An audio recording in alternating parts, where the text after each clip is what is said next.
I'm representing today Harwood Building Control. It says on the slide we've got 50 years experience. That really is a huge underestimation. You've only got to look at me to realise I'm cracking on for that myself, like the rest of the team.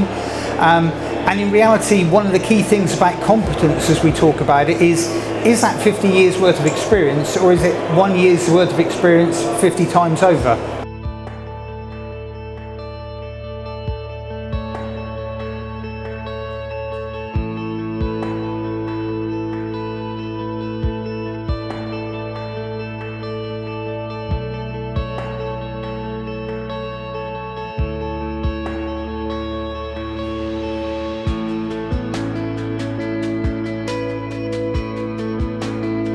So the bill itself is in 6 stages. There's a general overview, then there's the introduction of a new building safety regulator.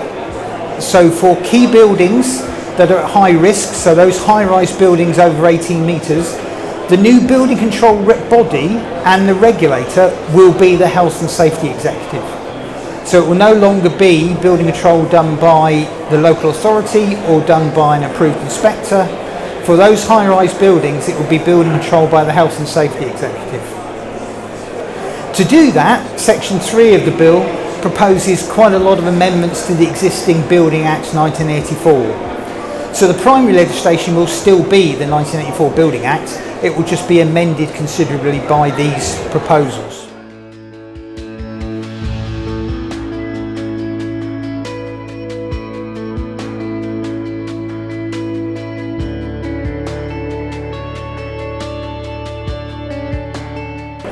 The legislation is also introducing an ombudsman for housing so that residents have more of a voice. New product safety legislation so that we don't get the situations we've had with Grenfell where materials are claiming performance that they can't actually achieve. And alongside the existing registration of architects, more rigorous control and more control of the rest of us operating in the arena.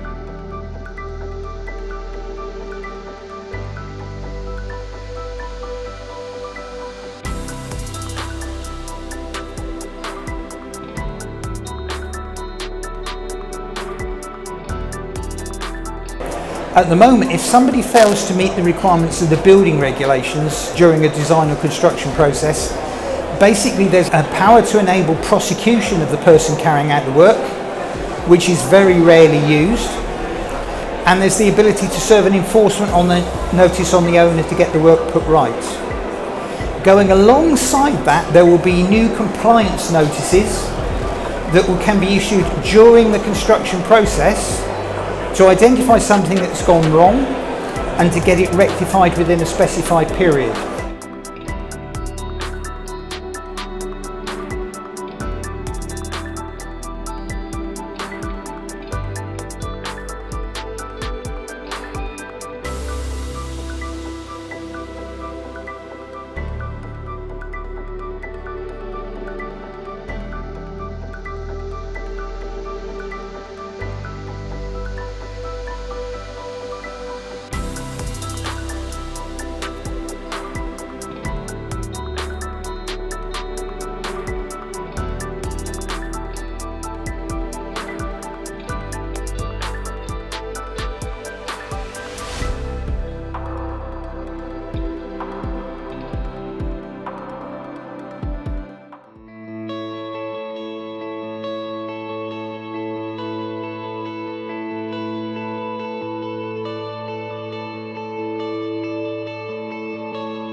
So when we're talking about the height of the buildings, those of you who are used to the building regulations at the moment, the height of the building is the height of the top floor measured from the lowest ground level around the building. So we're using a consistent approach to how we measure buildings. What we haven't really got is a more common sense approach to the height that we're considering. The 18 metres height actually dates back to how easy it was to fight fires probably 100 years ago. But it's a standard, it's where we are, so they're adopting the existing logic to move forward.